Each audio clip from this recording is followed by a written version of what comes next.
Hi guys, আমি যাবো হচ্ছে মানে জিম করিবার। আমার ধনিবার রাস্তা আছে বর্তমানে জিম করে যাবো হচ্ছে, ঠিক আছে। এটা গাইস সাইকেলত দেখে যাচ্ছেন গাইস হাই রোড।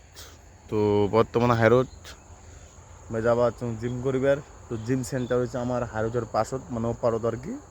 তো সবাই মিলে আসে, সকাল সকাল যাই জিম করিবার। তো দুর্গাপুজোর ডিউটি আছে আলিপুর হয়তো। তো সবাই মিলে ডিউটি করে যাই আর কি। আমার অনেক চাকান আছে, ছাত্র আছে। তো তোমরা যদি জয়েন করে চান তো চাপানি হলতে আসবেন। আসার পরে কবেন যে অপূর্ব জিমের সেন্টার কোনটা, আসলে কয়া দিবে কিন্তু তোমার জিম ভর্তি হবার চান আর কি গাইজ। তো ওলা জিম করে যাওয়া হচ্ছে সকাল সকাল, ছোলা ঠোলা খাওয়া দাওয়া করিয়া। তো তারপরে হচ্ছে ওই যে হাই রোড এগিয়ে যাচ্ছেন গাইজ। তো ঠিক আছে গাইজ, তো জিম করে যান, ঠিক আছে। Bye bye bye.